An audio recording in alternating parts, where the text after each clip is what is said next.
Welcome to Bedtime Stories with Sonneillon. If you enjoyed the podcast, don't forget to subscribe, like, and share with all your friends and family, or on social media. If you have any requests for stories that you would like to hear on this podcast, feel free to send me a message. Now I'd like you to get into a comfortable position.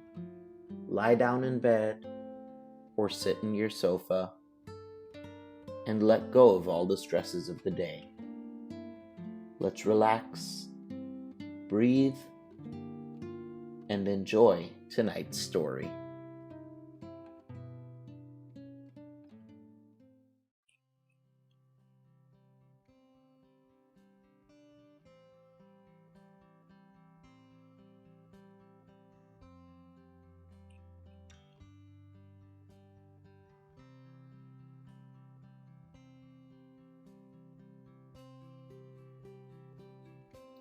Welcome back to another Hans Christian Andersen fairy tale, The Old House.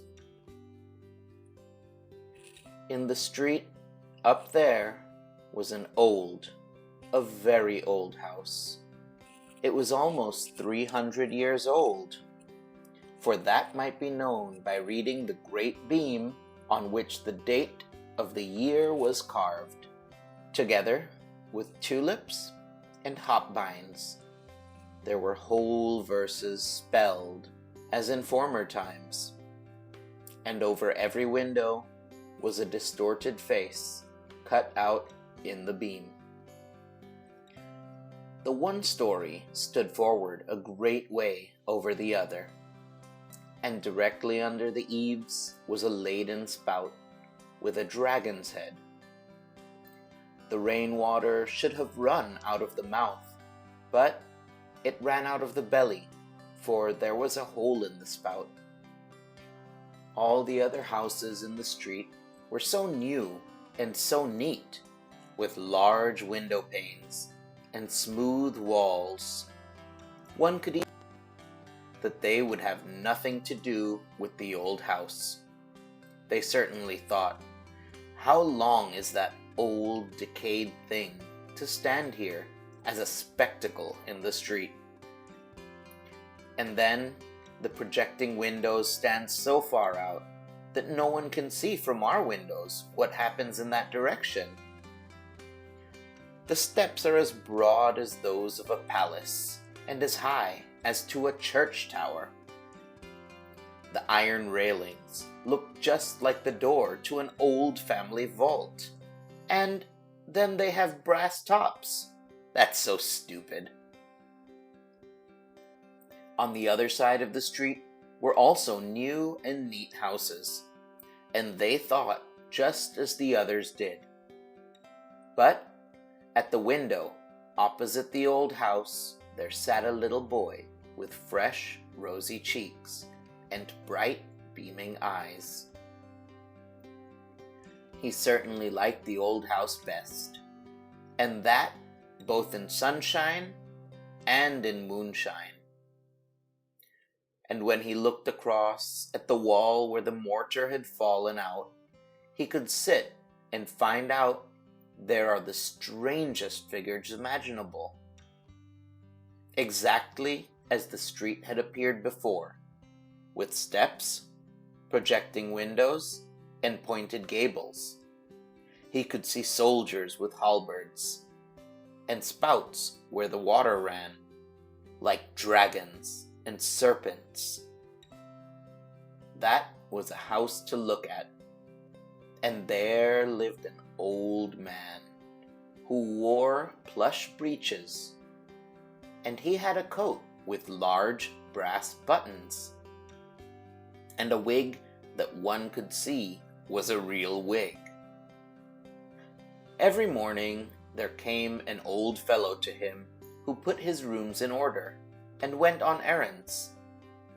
Otherwise, the old man in the plush breeches was quite alone in the old house. Now and then he came to the window and looked out, and the little boy nodded to him, and the old man nodded again. and so they became acquaintances. And then they were friends, although they had never spoken to each other. But that made no difference. The little boy heard his parents say, "The man opposite is very well off, but he is so very lonely." The Sunday following, the little boy took something and wrapped it up in a piece of paper, went downstairs, and stood in the doorway. And when the man who went on errands came past, he said to him, "I say, master, will you give this to the old man over from the way for me? I have 2 pewter soldiers. This is one of them, and he shall have it, for I know he is so very, very lonely." And the old errand man looked quite pleased, nodded, and took the pewter soldier over to the house. Afterwards, there came a message. It was to ask the little boy himself. Had not a wish to come over and pay a visit. And so he got permission of his parents and then went over to the old house. And the brass balls on the iron railings shone much brighter than ever. One would have thought they were polished on account of the visit, and it was as if the carved-out trumpeters, for there were trumpeters who stood on tulips carved out on the door. It seemed as though they blew with all their might. Their cheeks appeared so much rounder than before. Yes, they blew. Tra-ta-ra-ta-ra! The little boy comes. Tra-ta-ra-ta-ra! And then the door opened. The whole passage was hung with portraits of knights in armor and ladies in silken gowns. And the armor rattled, and the silken gowns rustled. And then there was a flight of stairs, which went a good way upwards, and a little way downwards. And then one came on a balcony, which was in a very dilapidated state, sure enough, with large holes and long crevices. But grass grew there, and leaves out of them altogether. For the whole balcony outside, the yard, and the walls were overgrown with so much green stuff that it looked like a garden, only a balcony. Here stood old flower pots with faces and asses' ears, and the flowers grew just as they liked. One of the pots was quite overrun on all sides with pinks, that is to say, with the green part. Shoot stood by shoot, and it said quite distinctly, "The air has cherished me, the sun has kissed me, and promised me a little flower on Sunday, a little flower on Sunday." And then they entered a chamber where the walls were covered with hog's leather and printed with gold flowers. "The gilding decays, but hog's leather stays," said the walls. And there stood easy chairs with such high backs and so carved out, and with arms on both sides. sit down," said they. "Oh, how I creak! Now I shall certainly get the gout, like the old clothes press. Ugh!" And then the little boy came into the room where the projecting windows were, and where the old man sat.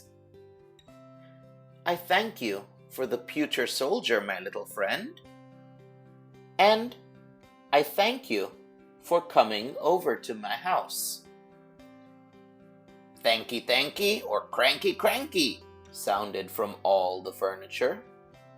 There was so much of it that each article stood in the other's way to get a look at the little boy.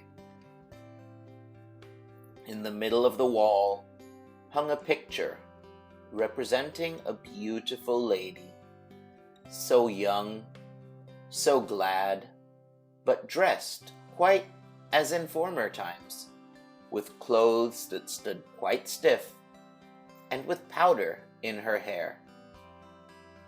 She neither said thanky thanky nor cranky cranky, but looked with her mild eyes at the little boy, who directly asked the man, "Where did you get her?" "Yonder, at the broker's," said the old man, "where there are so many pictures hanging. No one cares or knows about them, for they are all of them buried. But I knew her in bygone days, and now she has been dead and gone these 50 years. Under the picture, in a glazed frame, there hung a bouquet of withered flowers. They were almost 50 years old. They looked so very old. The pendulum of the great clock went to and fro, and the hands turned, and everything in the room became still older. But they did not observe it. "They say at home," said the little boy, "that you are so very, very lonely." "Oh," said he, "the old thoughts, with what they may bring with them, come and visit me, and now you also come. I am very well off." Then he took a book with pictures in it down from the shelf. There were whole long processions and pageants with the strangest characters, which one never sees nowadays. Soldiers like the knave of clubs, and citizens with waving flags. The tailors had theirs, with a pair of shears held by 2 lions. And the shoemakers theirs, without boots, but with an eagle that had 2 heads. For the shoemakers must have everything so that they can say, "It is a pair." Yes, that was a picture book. The old man now went into the other room to fetch preserves, apples, and nuts. Yes, it was delightful over there in the old house. "I cannot bear it any longer," said the pewter soldier, who sat on the drawers. "It is so lonely and melancholy here.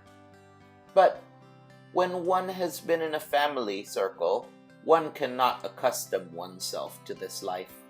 I cannot bear it any longer. The whole day is so long, and the evenings are still longer. Here is not at all as it is over the way at your home, where your father and mother spoke so pleasantly, and where you and all your sweet children made such a delightful noise. Nay, how lonely the old man is. Do you think that he gets kisses? Do you think he gets mild eyes? Or a Christmas tree? He will get nothing but a grave. I can bear it no longer." "You must not let it grieve you so much," said the little boy. "I find it so very delightful here. And then all the old thoughts, with what they may bring with them, they come and visit here. Yes, it's all very well, but I see nothing of them, and I don't know them, said the future soldier. I cannot bear it. But you must, said the little boy. Then in came the old man with the most pleased and happy face, the most delicious preserves, apples, and nuts. And so the little boy thought no more about the future soldier. The little boy returned home, happy and pleased, and weeks and days passed away, and nods were made to the old house. And from the old house, then the little boy went over there again. The carved trumpeters blew, tra-ta-da! There is the little boy, tra-ta-da! And the swords and armor on the knights' portraits rattled, and the silk gowns rustled, the hog's leather spoke, and the old chairs had the gout in their legs and rheumatism in their backs. Ugh! It was exactly like the first time, for over there, one day and hour was just like another. I cannot bear it, said the pewter soldier. I have shed pewter tears. It is too melancholy. Rather, let me go to the wars and lose arms and legs. It would at least be a change. I cannot bear it any longer. Now, I know what it is to have a visit from one's old thoughts, with what they may bring with them. I have had a visit from mine, and you may be sure it is no pleasant thing in the end. I was at last about to jump down from the drawers. I saw you all over there at home so distinctly, as if you were really here. It was again that Sunday morning. All you children stood before the table and sung your psalms, as you do every morning. You stood devoutly with folded hands, and father and mother were just as pious. And then the door was opened, and little sister Mary, who is not 2 years old yet, and who always dances when she hears music or singing, of whatever kind it may be, was put into the room, though she ought not to have been there. And then she began to dance, but could not keep time, because the tones were so long. And then she stood, first on the one leg, and bent her head forwards, and then on the other leg, and bent her head forwards, but all would not do. You stood very seriously all together, although it was difficult enough, but I laughed to myself, and then I fell off the table and got a bump, which I have still, for it was not right of me to laugh. But the whole now passes before me again in thought, and everything that I have lived to see. And these are the old thoughts, with what they may bring with them.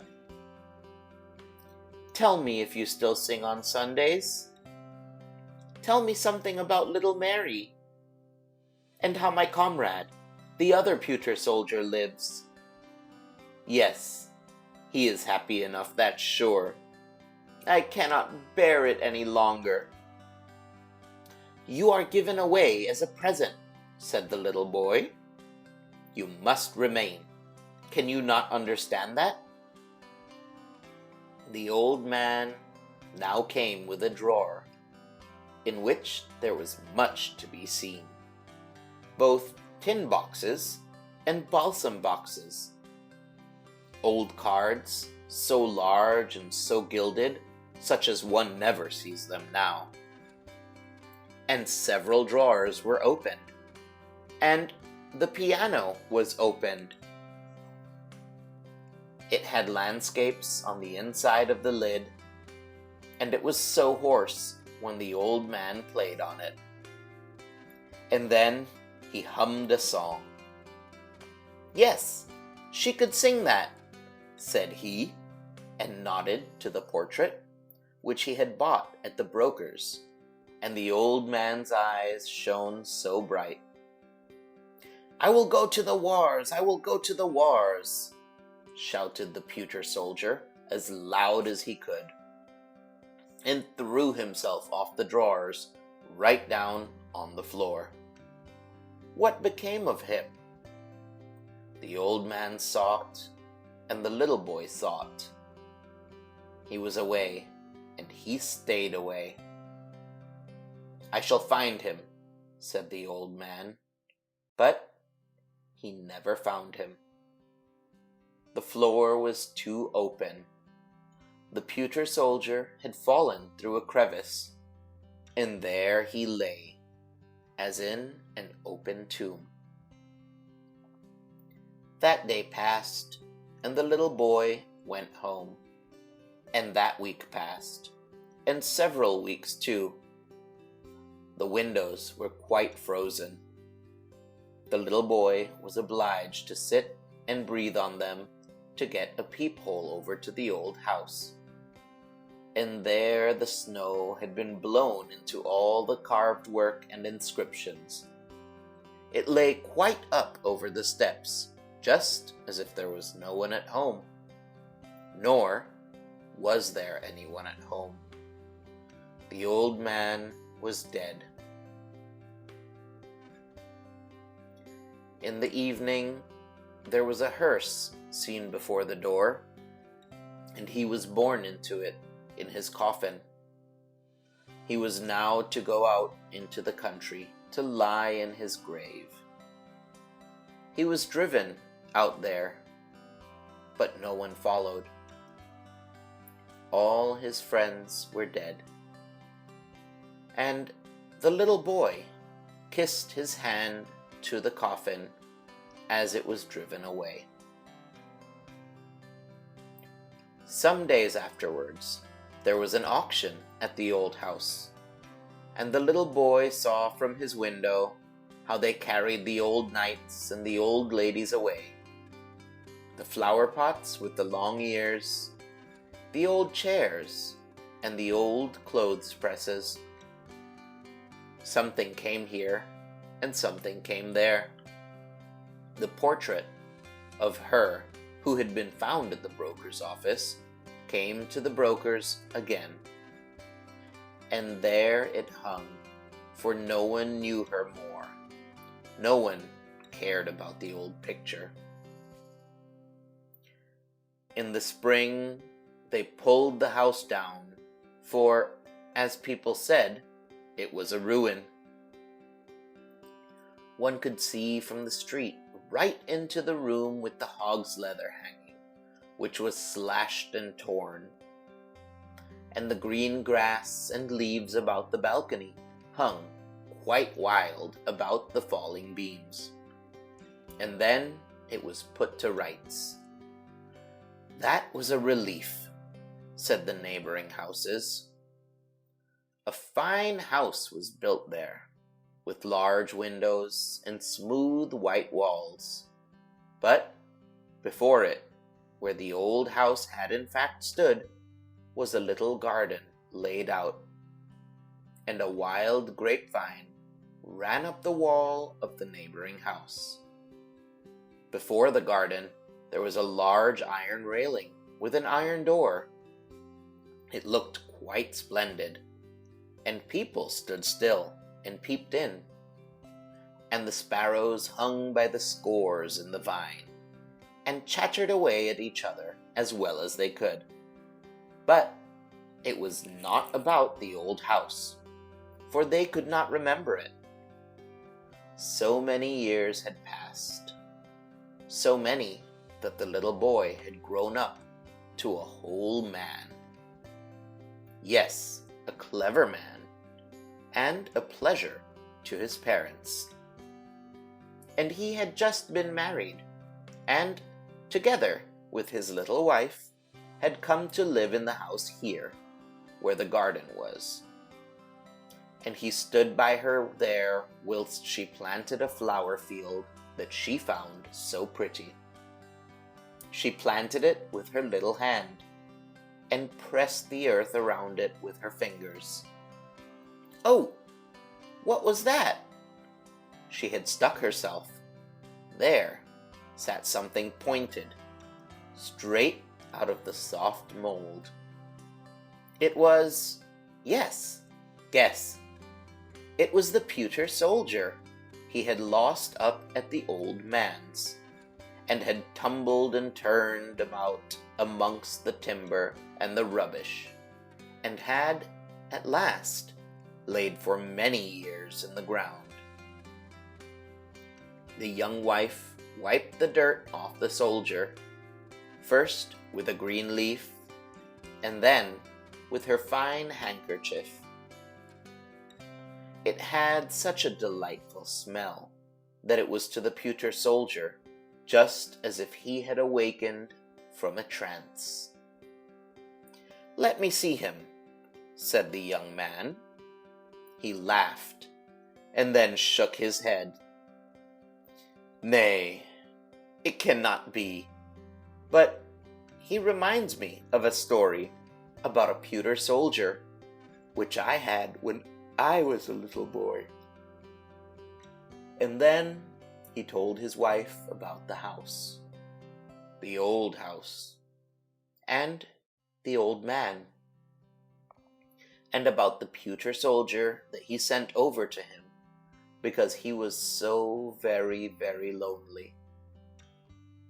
And he told it as correctly as it had been, so that the tears came into the eyes of his young wife on account of the old house and the old man. "It may possibly be, however, that it is the same pewter soldier," said she. "I will take care of it, and remember all that you have told me. But you must show me the old man's grave." "But I do not know it," said he, "and no one knows it. All his friends were dead, and no one took care of it, and I was then a little boy. How very, very lonely he must have been," said she. "Very, very lonely," said the pewter soldier, "but it is delightful not to be forgotten." "Delightful!" shouted something close by, but no one except the pewter soldier saw that it was a piece of the hog's leather hangings. It had lost all of its gilding. It looked like a piece of wet clay, but it had an opinion, and gave it. "The gilding decays, but hog's leather stays." This the pewter soldier did not believe. I hope you enjoyed tonight's story. Sleep well and join us next week.